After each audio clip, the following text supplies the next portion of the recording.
ஜெபிப்போம். எங்கள் அன்பின் பரம தகப்பனே, துதிக்கிறோம், சோத்திருக்கிறோம். உலகம் உண்டாவதற்கு முன்னதாகவே நீர் எங்கள் மேல் வைத்த அன்புக்கா நன்றி. அந்த அன்பினால் இந்த குமாரனா இயேசு எங்களுக்கு அந்த பூமியில் இரட்சகராக தந்தரினபடினாலே நன்றி.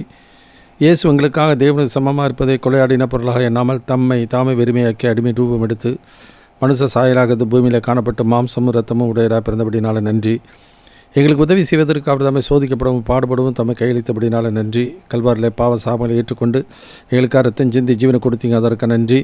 மரணத்தை ஜெயித்து உயிர்த்தெழுந்து ஜீவனுள்ள நம்பிக்கை கொடுத்து விட்டபடினால நன்றி செலுத்தி நான் சோத்திருக்கிறோம். அக்கிரமங்களினாலும் பாவங்களினாலும் மரித்து கிடந்த என்னையும் எங்களையும் கிறிஸ்துவுடனே கூட உயிர்ப்பித்து உன்னதங்கள் உட்கார செய்தபடினால நன்றி.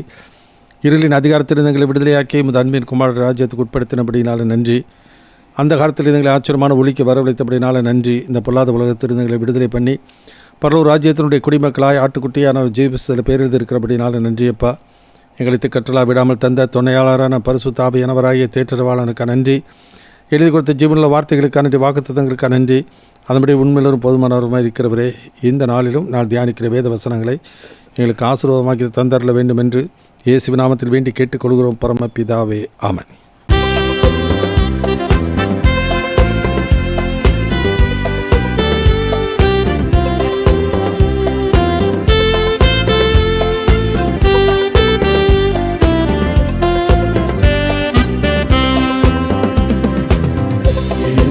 மறவா இயேசுநாதா, உந்தன் தயவா என்னை நடத்தும். என்னை மறவா இயேசுநாதா, உந்தன் தயவா என்னை நடத்தும்.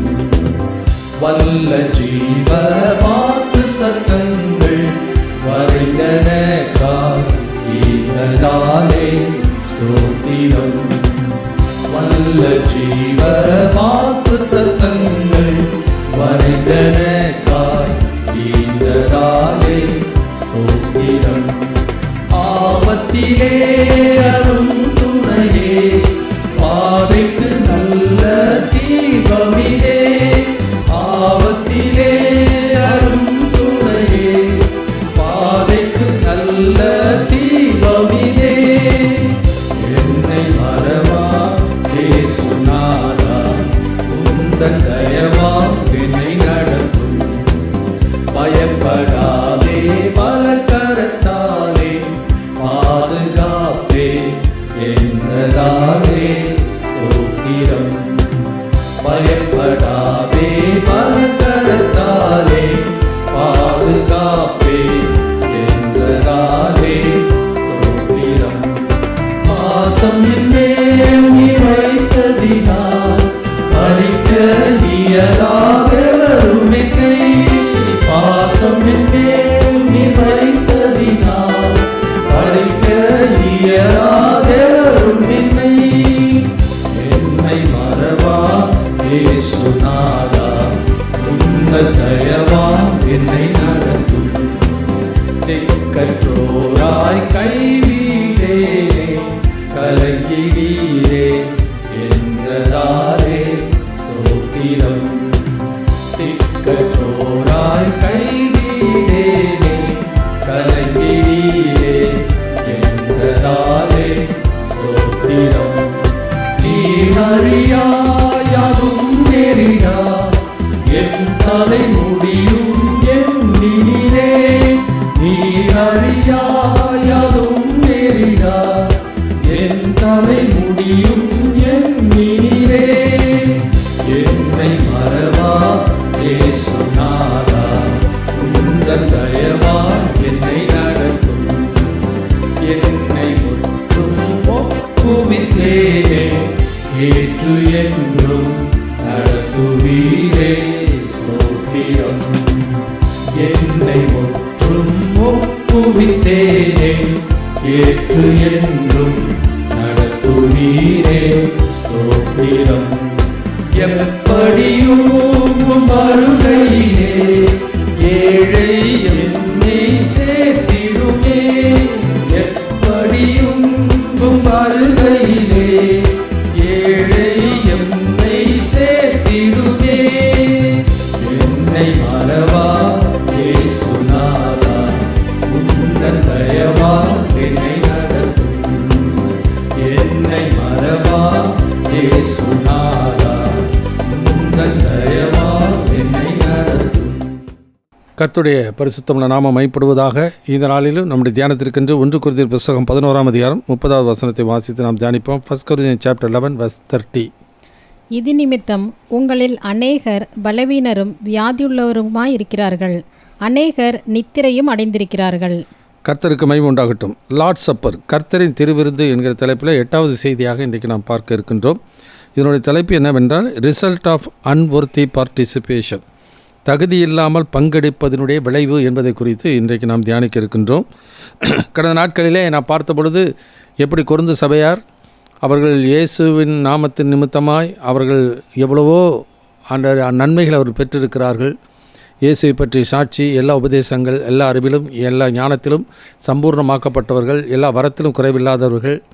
அப்படிப்பட்ட ஒரு மக்களாக இருந்தாலும் அவர்கள் மாம்ச எண்ணம் கொண்டு பூமிக்கு அடுத்தவளை சிந்தித்து, நான் பவுலை சேர்ந்தவன், அப்போலோவை சேர்ந்தவன், கேப்பாவை சேர்ந்தவன், கிறிஸ்துவை சேர்ந்தவன் என்று சொல்லி பிரிவினை உண்டாகிறது மாத்திரமல்ல, ஆவிக்குரிய வாழ்க்கையில் ஒரு வளர்ச்சி இல்லாத ஒரு நிலை தான் அவர்களுக்கு காணப்பட்டது. ஆவிக்குரிய வளர்ச்சி இல்லாததுனால ஆவிக்குரிய பலம் அவருடைய வாழ்க்கையில் காணப்படலை. எனவே அவர்களுடைய வாழ்க்கையில் கிறிஸ்து ரட்சிக்கப்பட்டவர்கள் என்று சொல்லி கொண்டு இருந்தாலும் அந்த ரட்சிக்கப்பட்டவருடைய ஒரு பண்புகள், ரட்சிக்கப்பட்டவருடைய கனி அவருடைய வாழ்க்கையில் காணப்படலை. ஆகினாலே புறஜாதிகளுக்குள்ளே காணப்படக்கூடாத பாவங்களும், விக்கிர ஆராதனைகளும் மற்றும் மேட்டுமையான எண்ணங்களும் பிரிவினைகளும் அந்த சபைகளிலே காணப்பட்டது. எனவே அந்த நிலைமை இன்றைக்கு சபைகளிலே, இன்றைக்கு எல்லா உலகத்தில் இருக்க எல்லா சபைகளிலும் நாம் காண முடியும். அதாவது எந்த சபை ரட்சிக்கப்பட்டவனாக இருந்தாலும் அந்த உடன்படிக்கையில் பங்கு பெறுகிற ஒவ்வொருவரும் ஆண்டவரோடு பண்ணுகிற உடன்படிக்கையிலே அவர்கள் தங்களை நாங்களே நிதானித்தறிந்து பங்கு பெறாவிட்டால் அதற்குரிய பலனை அவர்கள் அடைவார்கள். கலாத்தியரில் வாசிக்கிறோம், 6ஆம் அதிகாரத்தில் 7-8 வசனம் வாசிக்கிறோம். மோசம் போகாதிருங்கள், தேவன் தம்மை பரியாசம் பண்ண விட்டார். மனுஷன் எதை விதைக்கிறானோ அதே அறுப்பான்.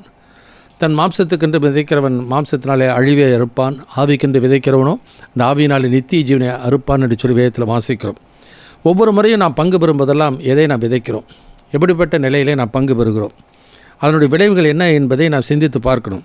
அநேகருடைய வாழ்க்கையில் முற்கால காலங்களிலே, கடந்த காலங்களிலே அவர்கள் சரியான விதத்திலே அவர்கள் பங்கு பெறாமல், சரியாக ஆண்டவரோடு ஒப்புரவாகாமல் அவர்கள் பங்கு பெறும் பொழுது ஆண்டோடைய கிருபையை போக்கடித்துக் கொள்கிறார்கள், இளமையிலே பலவீனப்பட்டு போகிறார்கள்.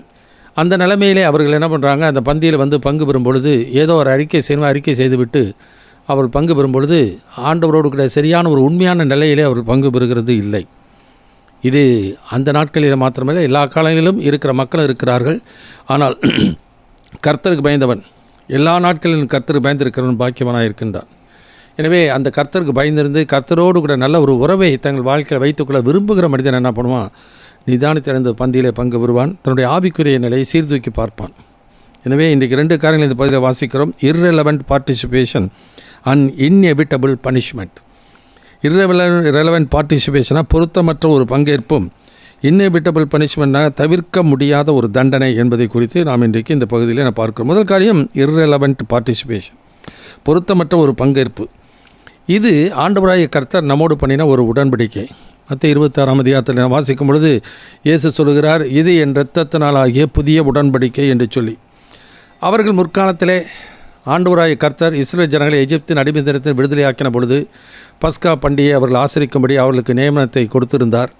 அவர்கள் ஒவ்வொரு ஆண்டும் அந்த பண்டிகையை அவர்கள் நினைவு கூர்ந்து கொண்டாடினார்கள். ஆனால் அவர்களுடைய ஆவிக்கிற நிலையை அவர் சீர்தூக்கி பார்க்கவில்லை. என் வேதத்தின் மகத்துவங்களை அவர்கள் எழுதி கொடுத்தேன், அவர்களோ அது அந்நிய காரியமாக எண்ணினார்கள் என்று சொன்னபடியே அவர்கள் அவருடைய நியாயங்களை அறியாமல் போனார்கள். வேறு எந்த ஜாதிக்கும் அவர் செய்யலை. ஆனால் அந்த நியாயங்களே அந்த ஜனங்கள் அறியாமல் போனபடினால தான் இஸ்ரவேல் ஜனங்களுடைய நிலைமை நாளுக்கு நாள் அவர்கள் பின்வாங்கி போய் நாளுக்கு நாள் அவர்களுக்கு ஆண்டவர்களை விட்டு தூரம் போகிற மக்களாய், சோரம் போன மக்களாய் அவர்கள் காணப்பட்டார்கள்.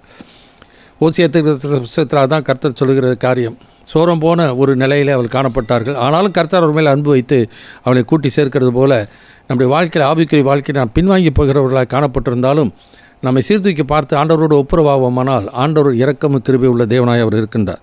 அவர் தம்முடைய உடன்படிக்கையில் உண்மையிலோரும் மாறாதவருமாக இருக்கின்றார். எனவே நாம் எப்படி அதில் பங்கு பெறுகிறோம்? irrelevant participation சொல்லி அந்த வசனம் வாசிக்கிறோம். 2 காரியங்கள் வாசிக்கிறோம். Corrupted life and careless participation. Corrupted லைஃப்னாக்கா கரைப்பட்ட ஒரு வாழ்வு. கரைப்பட்ட வாழ்வு என்று சொல்லும் பொழுது வெளிப்படையாக இருக்கிறது, உள்ளபூர்வமாக இருக்கிறதை பார்க்கிறோம். பொல்யூட்டட் ஹார்ட், அது தீட்டுப்பட்ட ஒரு இதயம். அன்று வாசிக்கிறோம், அவருடைய உள்ளமானது எப்படி இருக்கிறது என்பதை சீர்தூக்கி அவர்கள் பார்க்கறதில்ல. ப்ரெசம்சுவஸ் சின் என்று சொல்லி பார்க்கிறோம். அதாவது மட்டு மீறிய ஒரு பாவம், கட்டுக்கடங்காத நிலையிலே ஒரு பாவ நிலையிலே இருக்கிறதை நாம் பார்க்கிறோம் அந்த மக்கள். அப்போ அவருடைய ஆவிக்குரிய நிலையிலே எந்த விதத்தில் கரைபட்டு இருக்கிறோம் என்பதை சீர்தூக்கி பார்க்காமல் பண்டிகையாக கொண்டாட்டமாக அவர்கள் கொண்டாடினார்கள் ஒழிய ஆவிக்குரிய நிலைமையை அருகில். அதுதான் இஸ்ரவேல் ஜனங்களை பார்த்து கண்ணீர் விடுகிறார். உனக்கு கொடுக்கப்பட்ட இந்த நாளிலாகிலும் உன் சமாதானத்துக்கு அடித்தவைகள் நீ அறிந்திருந்தாயானால் நலமாக இருக்கும், இப்பொழுதோ அவைகள் உன் கண்களுக்கு மறைவாக இருக்கிறதுன்னு சொல்கிறார். அவர்கள் இத்தனை ஆண்டுகளாக நூற்றாண்டுகளாக பண்டிகை கொண்டாடினாங்க. ஆனால் ஆண்டவருக்கு ஏற்புடைய வாழ்க்கை வாழாததுனாலே அசிரியர்களிடத்தில் சிறைப்பட்டு போனார்கள், பாபிலோனிடத்தில் சிறைப்பட்டு போனார்கள், மீதிய பரிசேயரிடத்தில் சிறைப்பட்டு போனார்கள், கிரேக்கர்களை சிறைப்படுத்தி போனார்கள்.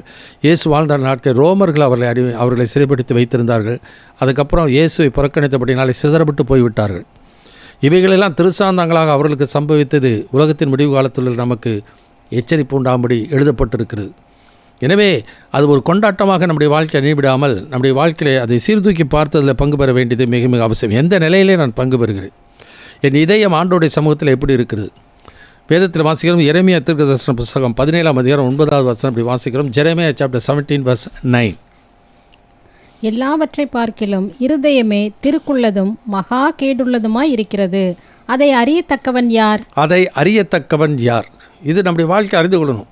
139ஆம் சங்கீதத்தில் சங்கீதக்காரன் சொல்கிறார், வேதனை உண்டாக்கும் வழிகள் இடத்துல உண்டோ என்று பார்த்து ஆண்டவரே என்னை நித்திய வழியில் நடத்தும் என்று சொல்லி அவன் சொல்கிறதை பார்க்கிறோம். எனவே அந்த மக்கள் என்ன பண்ணாங்க, ஆண்டவருக்கு ஏற்புடைய நிலை அல்லாமல் ஆண்டவரோடு கூட என்ன பண்ணாங்க, ஜெபித்தாங்க, பள்ளியிலே செலுத்தினார்கள். இதெல்லாம் ஏசாயா தீர்க்கதரிசன புத்தகத்தில் வாசிக்கிறோம். மாடு தன் எஜமானனையும் கழுதை தன் ஆண்டவனின் முன்னணியையும் அறியும், என் ஜனமும் அறியாமல் உணராமல் இருக்கிறார்கள் சொல்லி உணர்வில்லாமல் அந்த ஜனங்கள் அந்த பண்டிகையை கொண்டாடினார்கள், பலியை செலுத்தினார்கள், அவர்கள் சடங்கு முறைகளை செய்து கொண்டு வந்தார்கள். உண்மையான நிலைமையில் அவர்கள் செய்யலை, ஆண்டவருக்கு ஏற்புடைய நிலையில் அவர் செய்யலை. அதே நிலைமை தான் அந்த சமாரிய பெண்கள், நீங்கள் அறியாததை தொழுது கொள்கிறீர்கள் என்று சொன்னார். அதே போல தான் இவர்கள் தாங்கள் எந்த நிலைமையிலே அவர்கள் அதில் பங்கு பெறுகிறோம் என்கிற அறியாமலே அதில் பங்கு பெற்றவர்களாக காணப்பட்டார்கள். எனவே ஆண்டோடைய இரக்கம் அவர்களுக்கு கிடைக்கல, அவர்கள் சிதறப்பட்டு போகிறதை நாம் பார்க்கின்றோம். எனவே இந்த உலகத்தில் பார்க்கும் பொழுது மனிதன் முகத்தை தான் பார்ப்பான், கர்த்தரோ இருதயத்தை பார்க்கிறார். அப்போ இருதயம் ஆண்டவருக்கு சமூகத்தில் எப்படி இருக்கிறது என்பதை அந்த தனிப்பட்ட நபர் தான், அந்த விசுவாசி தான் அதை ஆண்டோடைய சமூகத்திலே ஆண்டோடைய வேதவசனத்தின் வெளிச்சத்திலே அவர்களை சீர்தூக்கி பார்த்து கொள்ள வேண்டியது மிக மிக அவசியம். ஏன்னா நான் சொல்லி இந்த வார்த்தைகளை கேட்டு அவரை விசுவாசிக்கிறவனுக்கு நித்தியஜன் உண்டு. அதே நேரத்தில் அதே வார்த்தை தான், என்னை தள்ளி என் வார்த்தைகளை ஏற்றுக்கொள்ளாதவனை நியாயந்திருக்கிறது ஒன்று இருக்கிறது, நான் சொன்ன வசனமே அவனை கடைசி நாளில் நியாயந்திருக்கும். அதனால் ஆண்டவர் ஒவ்வொரு நாளும் ஒவ்வொருவரோடு கூட இடைப்படுகிறார். இன்று அவருடைய சத்தத்தை கேட்பீர்களாக, சோதனை நாளில் நடந்தது போல உங்கள் இருதயங்களை கடினப்படுத்தாதிருங்கள் என்று சொல்லி. எனவே வசனத்தை நாம் கேட்கும் பொழுதும் சரி, வசனத்தை வாசிக்கும் பொழுதும் சரி, அல்லது மற்றவர்கள் நமக்கு கொடுக்குற ஆலோசனைகளாக இருந்தாலும், நமக்குள்ளே இருக்க பரிசுத்த ஆவியானவரும் நம்மோடு இடைப்படும் பொழுது அது நம்முடைய வாழ்க்கையில் அந்த வசனத்தை நம்முடைய வாழ்க்கையில் விசுவாசித்து ஏற்றுக்கொள்ள வேண்டியது அவசியம். துன்மார்க்கன் என்ன பண்ணுகிறான், கடிந்து கொள்வதில் அலட்சியம் பண்ணுகிறான். நீதிமானவும் கடிந்து கொள்வதில் ஏற்றுக்கொள்கிறதை நாம் பார்க்கின்றோம். பரியாசக்காரன் தான் கடிந்து கொள்வதில் அசட்டை பண்ணுவான், அலட்சியம் பண்ணுவான்.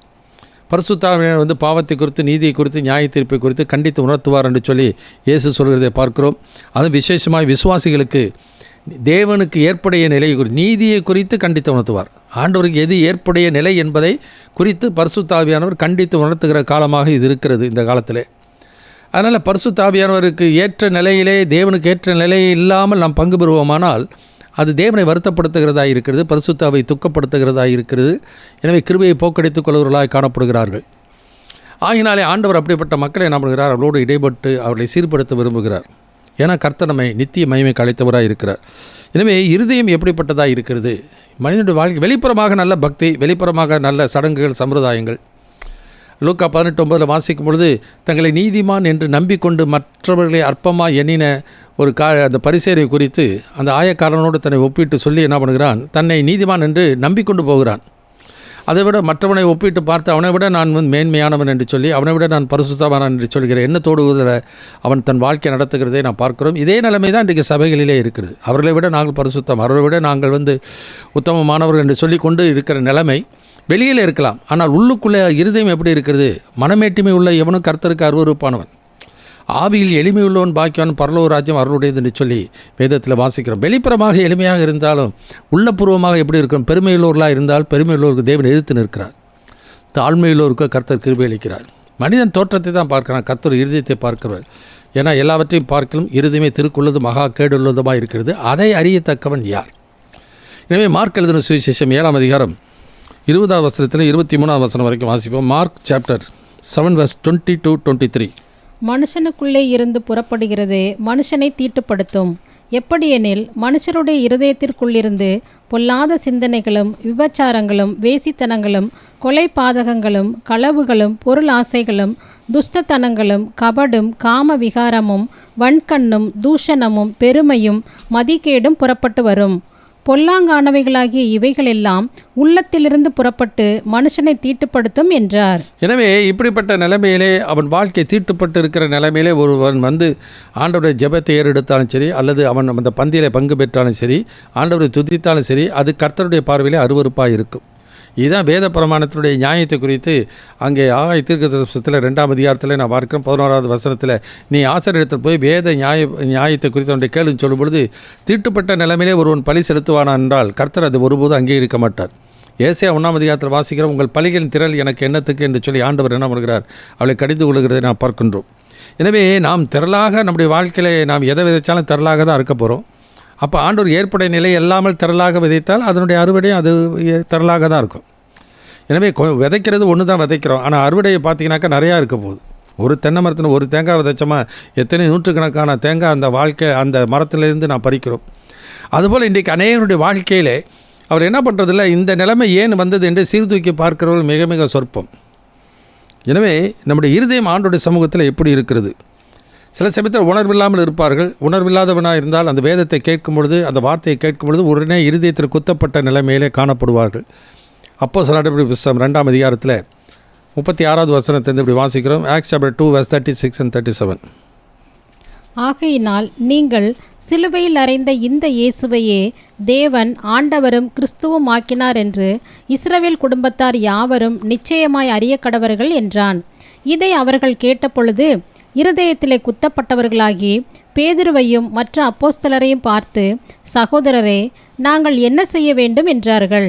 யோவான் எழுதின சுவிசேஷம் 8ஆம் அதிகாரம் 8வது வசனத்தை அப்படி வாசிக்கிறோம். John chapter 8 verses 8 and 9. அவர் மறுபடியும் குனிந்து தரையிலே எழுதினார். அவர்கள் அதை கேட்டு தங்கள் மனசாட்சியினால் கடிந்து கொள்ளப்பட்டு பெரியோர் முதல் சிறியோர் வரைக்கும் ஒவ்வொருவராய் போய்விட்டார்கள். இயேசு தனித்திருந்தார், அந்த ஸ்திரீ நடுவே நின்றாள். இயேசு நிமிர்ந்து அந்த ஸ்திரீயை தவிர வேறொருவரையும் காணாமல், ஸ்திரீயே, உன்மேல் குற்றம் சாட்டினவர்கள் எங்கே? ஒருவனாகிலும் உன்னை ஆக்கினைக்குள்ளாக தீர்க்கவில்லையா என்றார். எனவே அவர்கள் வெளிப்புறமாக நியாயப்பிரமாணத்தின் மேலே வைராக்கியமாக இருந்தார்கள். நியாயப்படி அவர்களுடைய உள்ளம் எப்படி இருந்தது என்று சொல்லி அவர்கள் உணரலை. அதனால தான் உங்களில் பாவம் இல்லாதவன் முதல் கல்லை எரிய கடவுள் என்று சொன்ன உடனே இருதயத்தில் அவர்கள் மனசாட்சியில் குத்தப்பட்டவர்களாய் அவர் என்ன பண்ணுறாங்க, கல்லை போட்டுட்டு போயிடுறாங்க. பேதுரு அதே விதமாக பெந்தோஸ்து நாளிலே பிரசங்கம் பண்ணும்பொழுது, நீங்கள் சிலுவையில் அறைந்த அந்த இயேசுவை ஆண்டவரும் கிறிஸ்துவும் ஆக்கினார் என்று எல்லா யூத மக்களும் இஸ்ரவேல் ஜனங்களும் அறிய கடவீர்கள் என்று சொன்ன பொழுது மனசாட்சியில் குத்தப்பட்டார்கள். இன்றைக்கு அப்படிப்பட்ட ஒரு உணர்வுள்ள இருதயம் இன்றைக்கு நமக்குள்ளே காணப்பட வேண்டியது அவசியம். வெளிப்புறமாக சடங்காக சம்பிரதாயமாக பாரம்பரியமாக வெளிப்புறமான பக்தியோடு அதில் பங்கு பெறுவதை விட ஆண்டோருக்கு ஏற்புடைய நிலையிலே பங்கு பெறுவது மிக மிக முக்கியம். ஏன்னா இருதயம் எப்படி எந்த நிலையில் இருக்குது என்பதை ஆண்டோர் சமூகத்தில் நாம் நிதானித்து பார்க்க வேண்டியது அவசியம். பொல்யூட்டட் ஹார்ட், அப்படிப்பட்ட நிலைமை தீட்டுப்பட்ட இதயமானது நமக்குள்ளே இருக்கக்கூடாது. திருக்குள்ள இருதயம் மகா கேடுள்ளதுமாக இருக்கக்கூடியது இருதயம். எனவே அப்படிப்பட்ட நிலையிலே பங்கு பெறக்கூடாது. 2ஆம் வாசிக்கும்போது யாக்கோபு எழுதின நிருபம் 1ஆம் அதிகாரம் 14-15 வசனம். அவனவன் தன் சுய இச்சையினாலே இழுக்கப்பட்டு சிக்குண்டு சோதிக்கப்படுகிறான். பின்பு இச்சையானது கற்பந்தரித்து பாவத்தை பிறப்பிக்கும். பாவம் பூரணமாகும் போது மரணத்தை பிறப்பிக்கும். வாசிக்கிறது ப்ரெசம்ப்சுவஸ் சின் என்று சொல்லி பார்க்கிறோம். மட்டுமீறிய ஒரு பாவம். மட்டுமீறியனாக்கா கட்டுப்படுத்த முடியாத நிலைமையிலே வந்து அது பாவமானது அவனை மீறுகிறது. அவனவன் தன் சுய இச்சையினாலே இழுக்கப்பட்ட, அப்போ இருதயத்துக்குள்ளே அது தேவனுக்கு பெருமையில்லாத காரியமாக இருக்குமானால் உலகத்தின் காரியங்கள் அவனை இழுக்கும். பிசாசு அவனை சோதித்து அவனை இழுப்பான். இப்படியாவது அவனை விலத்தள்ளுகிற நிலைமையிலே அவன் இழுக்கப்படுகிறதை நாம் பார்க்கின்றோம். அதையும் அவன் வந்து இடம் கொடுத்து நான் போவானே, ஆனால் கடைசியில் துணிகரமான பாவங்களுக்குள்ளே போய்விடுவார். இப்படி தான் அங்கே தாவீதுடைய வாழ்க்கையை நான் பார்க்கின்றோம். அவன் செய்த ஒரு தவறானது எவ்வளவு ஒரு கொடூரமான நிலையில் அவன் வாழ்க்கையை கொண்டு போய்விட்டது. எனவே மற்றவருடைய மனைவி விரும்பினது மாத்திரமல்ல, அவருடைய கணவனை கொல்லுகிற அளவுக்கு அவன் தன்னை திட்டமிட்டு அதை தீர்மானம் பண்ணி அந்த கொலையும் செய்கிறதை நான் பார்க்கின்றோம். இதுதான் நம்முடைய வாழ்க்கை தீர்மானமாக செய்கின்ற ஒரு காரியம். ஏனெனில் அவர்கள் இருதயமானது கொஞ்சம் கொஞ்சமாக கடினப்பட்டு போகும்பொழுது கிருபையை போக்கடித்துக் கொள்கிறார்கள். கிருபையை போக்கடித்துக் கொள்ளும் பொழுது அவர்கள் என்ன பண்ணுறாங்க, ஆண்டோடைய பலம் இல்லாமல் போய்விடுகிறது. ஆண்டோடைய பலம் இல்லாமல் போகிறபடினாலே வெளி பக்தியிலே அவர்கள் பாரம்பரிய சடங்காக செய்கிறார்கள் ஒழிய ஆண்டோருக்கு ஏற்புடைய நிலையை அவர்கள் தக்க வைத்து கொள்ள முடியவில்லை. அதெல்லாம் வெளிப்படுத்தின 22 வாசிக்கிறோம். அநியாயம் செய்யணும்னு அநியாயம் செய்யட்டும், அசுத்தமாக இருக்குன்னு அசுத்தமாக இருக்கட்டும், நீதி உள்ளவன் இன்னும் நீதி உள்ள நிலையிலே இருக்கட்டும், பரிசுத்தமாக்கப்பட்டவன் பரிசுத்தமாக்கப்பட்ட நிலையிலே தொடர்ந்து நிலைத்திருக்கட்டும் என்று சொல்லி ஆண்டவர் சொல்கிறதை பார்க்கிறோம். எனவே இந்த நாட்களிலே ஆவியானவர் சபைகளுக்கு சொல்லுகிறதை காதுள்ளவன் கேட்க வேண்டியது மிக மிக அவசியம். எனவே பிரசம்சுவஸ் சின்னா துணிகரமான ஒரு பாவம். அது 1 கொரிந்தியர் புத்தகத்தில் 5ஆம் அதிகாரத்தில் நான் பார்க்கின்றோம். முதல் 2 வசனத்தை வாசிப்போம். 1 கொரிந்தியர் 5:1-2. உங்களுக்குள்ளே விபச்சாரம் உண்டென்று பிரசித்தமாய் சொல்லப்படுகிறதே, ஒருவன் தன் தகப்பனுடைய மனைவியை வைத்து கொண்டிருக்கிறானே, அது அஞ்ஞானிகளுக்குள்ளும் சொல்லப்படாத விபச்சாரமாயிருக்கிறதே.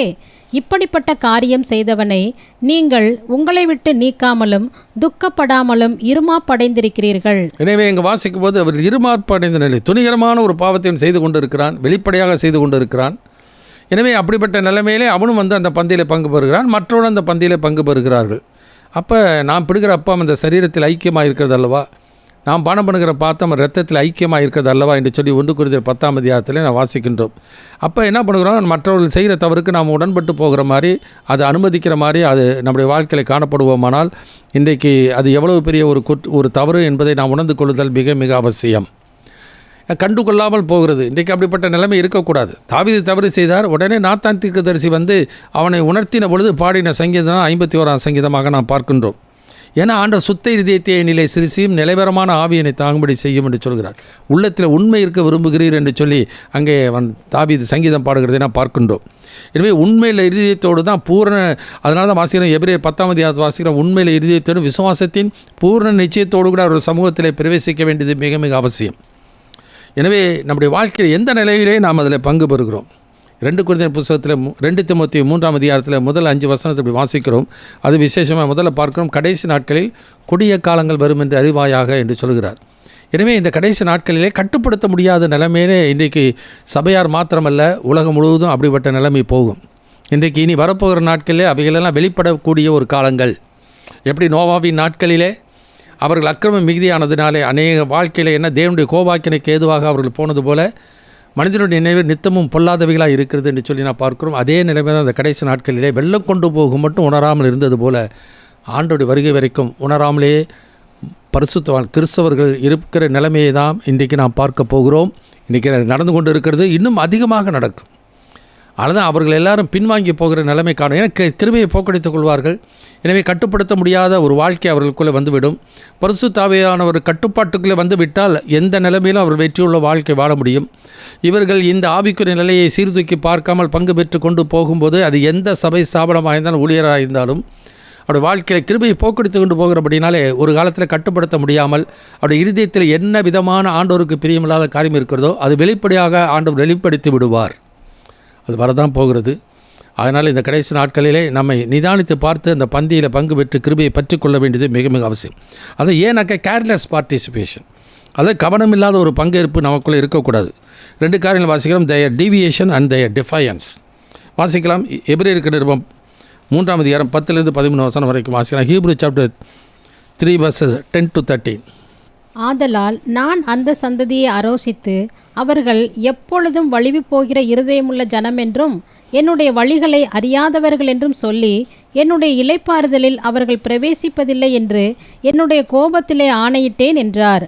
சகோதரரே, ஜீவனுள்ள தேவனை விட்டு விலகுவதற்கு ஏதுவான அவிசுவாசமுள்ள பொல்லாத இருதயம் உங்களில் ஒருவனுக்குள்ளும் இராதபடிக்கு நீங்கள் எச்சரிக்கையாயிருங்கள்.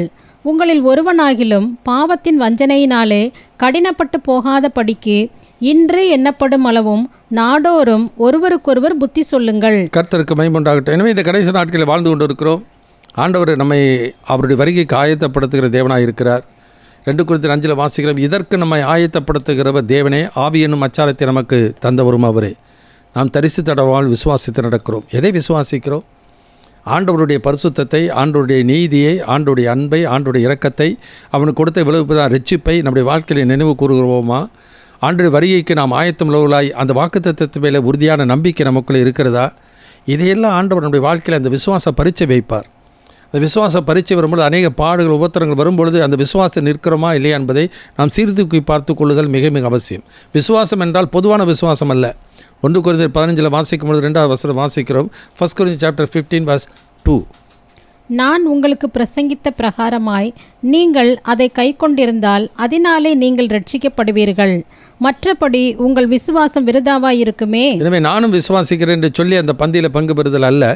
நம்முடைய வாழ்க்கையிலே அவருடைய வேத வசனத்தின் அடிப்படையிலே நம்முடைய வாழ்க்கை இருக்கிறதா என்பதை ஆண்டவருக்கு பிரியமான வழியிலே நாம் அதில் பங்கு பெறுகிறோமா? அதனால் எபேசியர் 5:10 வாசிக்கிறோம், கர்த்தருக்கு பிரியமானது என்னதென்று சோதித்தறியுங்கள். எனவே பிரியமான ஆராதனை இருக்க வேண்டும். பிதாவின் சித்தம் செய்கிறவன் தான் பரலோக ராஜ்யத்தில் பிரவேசிப்பான். 1 தெசலோனிக்கேயர் 4:7 வாசிக்கிறோம், தேவன் நம்மை அசுத்தத்திற்கல்ல பரிசுத்தத்திற்கு அழைத்திருக்கிறார் என்று சொல்லி நாம் பார்க்கிறோம். எனவே இன்றைக்கு நாம் எந்த நிலைமையிலே பங்கு பெறுகிறோம் என்பதை நம்ம சீர்தூக்கி பார்த்து கொள்ளாவிட்டால் அதற்குரிய விளைவை நாம் சந்திக்க வேண்டியதாக இருக்கிறது. ஆனால் இந்த மக்கள் என்ன பண்ணுறாங்க, அதை உணர்ந்து பார்க்குறதில்ல. ஒரு சடங்காச்சாரமாய் பாரம்பரியமாய் அதில் பங்கு பெற்று விட்டால் நமக்கு ஆசீர்வாதம் வந்தும் என்று சொல்லி, இது என் மாம்சம், இது என் ரத்தம் என்று சொன்ன உடனே அவருடைய மாம்சத்தை புசித்து ரத்தத்தை பானம் பண்ண நித்திய ஜீவன் உண்டு என்ற வார்த்தையை அப்படியே நம்ம நம்பிட்டு தங்களுடைய ஆவிக்குரிய வாழ்க்கையை சீர்தூக்கி பார்க்காமல் பங்கு பெறும் பொழுது கிருபையை போக்கடித்துக் கொள்கிறார்கள். எபிரேயர் 13:8-9 வாசிக்கும்போது, இயேசு நேற்றும் என்று மாறாதவராக இருக்கிறார். பலவிதமான அந்நிய போதனைகளினாலே அலைப்புண்டு தெரியாதிருங்கள், போஜன பதார்த்தங்களினால் அல்ல, கிருபையினால் இருதயம் சிறப்படுகிறது நல்லது. அப்போ கிருபை யாருக்கு கிடைக்கும்? விரும்புகிறனாலும் அல்ல, ஓடுகிறனாலும் அல்ல, இறங்குகிற தேவனாலே ஆகும். எவன் மேலே இறக்கமாக இருக்க சித்தமாக இருக்கிறார் அவன் மேலே இறக்கமாக இருக்கிறார். எவனை மேலே உருக்கமாக இருக்க சித்தமாக இருக்கிறார் உருக்கமாக இருக்கிறார். எவனை கடினப்படுத்த சித்தமாக இருக்கிறார் அவனை கடினப்படுத்துகிறார். எனவே யாரை நாம் பிரியப்படுத்துகிறோம், யாருடைய சித்தத்தை நாம் செய்கிறோம்? ஒரு சபையினுடைய கொள்கையை நிறைவேற்றுகிறதிலே நாம் முக்கியமாக நாம் கருத்தாக இருக்கிறோமா, அல்லது ஆண்டவருடைய விருப்பமானதை செய்ய வேண்டும் என்ற கருத்துள்ளவர்களாக நாம் காணப்படுகிறோமா?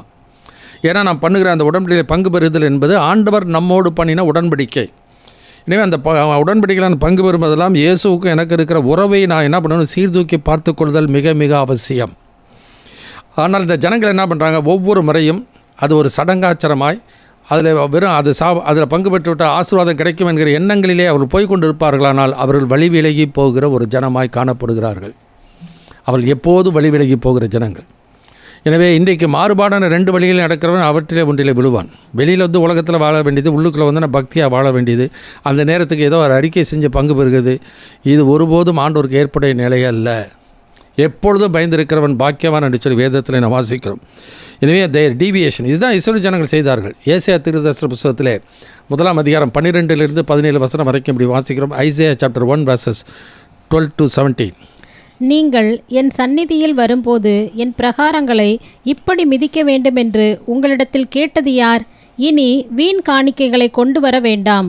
தூபம் காட்டுதல் எனக்கு அருவருப்பாயிருக்கிறது. நீங்கள் அக்கிரமத்தோடே ஆசரிக்கிற மாத பிறப்பையும் ஓய்வு நாளையும் சபை கூட்டத்தையும் நான் இனி சகிக்க மாட்டேன். உங்கள் மாத பிறப்புகளையும் உங்கள் பண்டிகைகளையும் என் ஆத்துமா வெறுக்கிறது. அவைகள் எனக்கு வருத்தமாயிருக்கிறது. அவைகளை சுமந்து இளைத்து போனேன். நீங்கள் உங்கள் கைகளை விரித்தாலும் என் கண்களை உங்களை விட்டு மறைக்கிறேன். நீங்கள் மிகுதியாய் ஜெபம் பண்ணினாலும் கேளேன். உங்கள் கைகள் இரத்தத்தினால் நிறைந்திருக்கிறது. உங்களை கழுவி சுத்திகரியுங்கள். உங்கள் கிரியைகளின் பொல்லாப்பை என் கண்களுக்கு மறைவாக அகற்றிவிட்டு தீமை செய்தலை விட்டு ஓயுங்கள். நன்மை செய்ய படியுங்கள். நியாயத்தை தேடுங்கள். ஒடுக்கப்பட்டவனை ஆதரித்து திக்கற்ற பிள்ளையின் நியாயத்தையும் விதவையின் வழக்கையும் விசாரியுங்கள். வழக்காடுவோம் வாருங்கள் என்று கர்த்தர் சொல்லுகிறார். உங்கள் பாவங்கள் சிவேரென்றிருந்தாலும் உறைந்த மழையைப் போல் வெண்மையாகும். அவைகள் இரத்தாம்பர சிவப்பாயிருந்தாலும் பஞ்சை போல் ஆகும். கர்த்தருக்கு மகிமை உண்டாகட்டும். எனவே ஆண்டவரோடு கூட அந்த ஒப்புரவாகுதல் மிக மிக அவசியம்.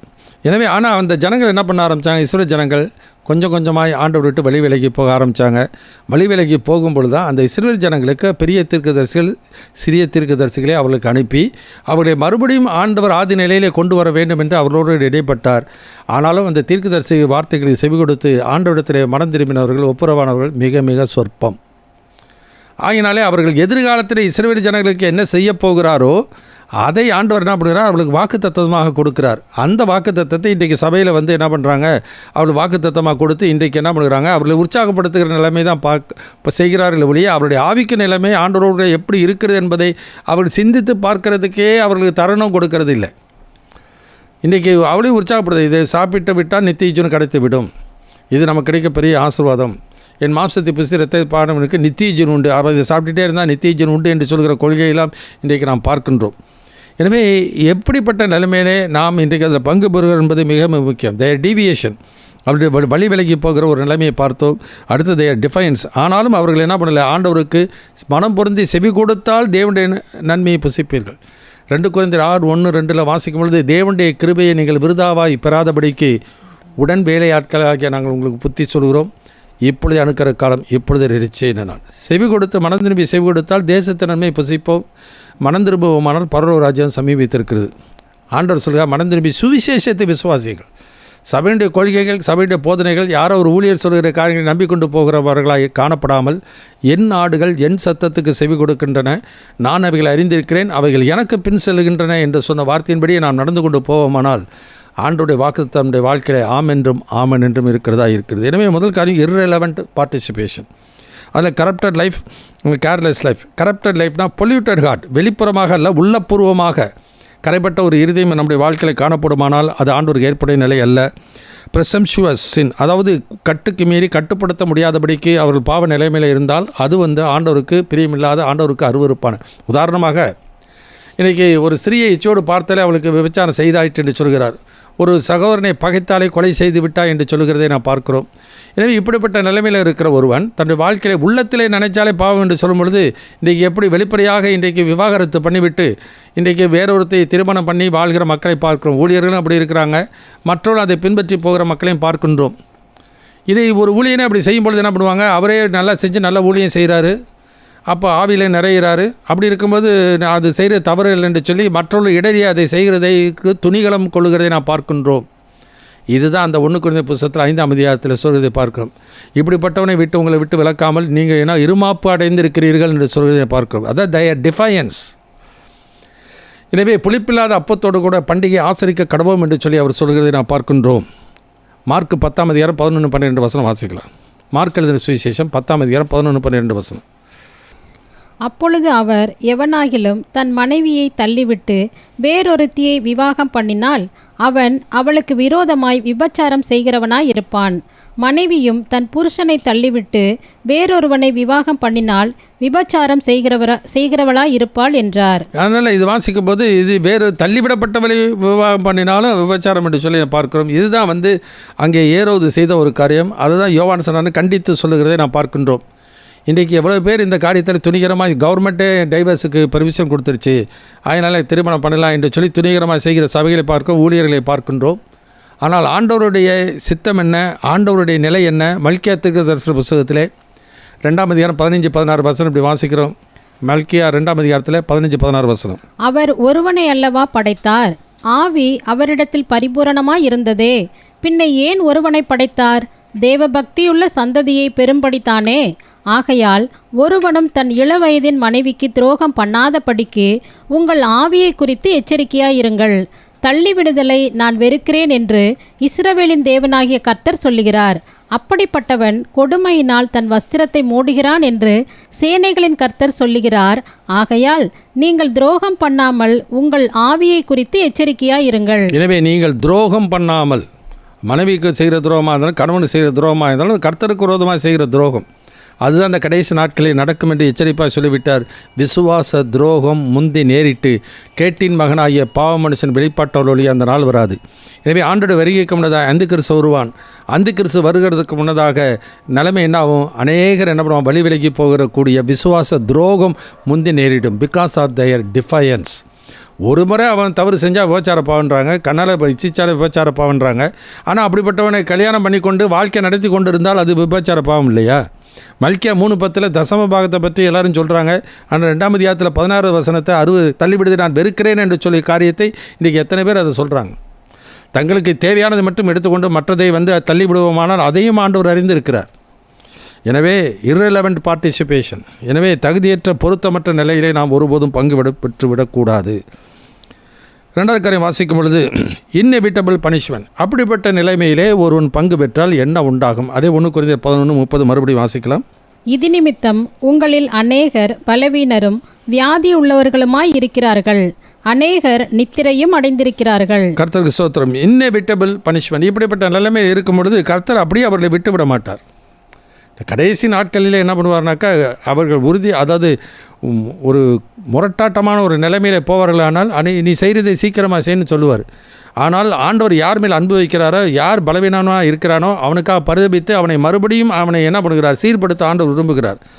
ஏன்னா நித்திய மகிமைக்கு அழைத்தவராக இருக்கிற சகல கிருபையை பொருந்திய தேவன் தாமே கொஞ்ச காலம் பாட அனுபவிக்கிறவர்களை சீர்படுத்தி சிறப்படுத்தி பலப்படுத்தி நிலைநிறுத்துகிற தேவனாக இருக்கிறார். எனவே இன்றைக்கு நம்முடைய வாழ்க்கையில் எந்த நிலைமையிலே நம்மை ஆண்டவர் வைக்க வேண்டும் விரும்புகிறாரோ அந்த நிலையில் நான் நிலைத்திருக்க வேண்டியது அவசியம். பரிசுத்தமுள்ளவன் இன்னும் பரிசுத்தமாக்கப்பட்ட நிலைமையிலே இருக்கட்டும். நீதிமான் ஆக்கப்பட்டவன் நீதிமானாகவே கடைசி வரைக்கும் நிலைத்திருக்க வேண்டும் என்பது ஆண்டவருடைய விருப்பம், ஆண்டவருடைய திட்டமாக இருக்கிறது. எனவே Lord's chastisement and love of God. Lord's சாஸ்டைஸ்மெண்ட்னாக்கா ஆண்டவருடைய சிச்சையும் தேவனுடைய அன்பும், லவ் ஆஃப் காட், தேவனுடைய அன்பை குறித்து நான் வாசிக்கிறோம். என்ன ஆண்டவருடைய சாஸ்டைஸ்மெண்ட்? என்ன காரியம்? ஒரு தவறு செய்து விட்டால் உலகத்தில் வந்து பள்ளிக்கூடங்களிலே அந்த நாட்களிலே ஏதாச்சும் தப்பாக ஒரு காரியத்தை அவர் பதில் எழுதிவிட்டால் ஒரு கேள்விக்கு அவங்க என்ன பண்ணுவாங்க? 10 தடவை அதுக்கு பதில் எழுதிட்டு வாங்குவாங்க. சில பேர் வந்து தப்பு ஏதாவது செஞ்சாக்கா அந்த வார்த்தையில் ஸ்பெல்லிங் மிஸ்டேக் இருந்துச்சுனாக்கா அது வந்து 50 தடவை எழுதிட்டு வான்னு சொல்லுவாங்க.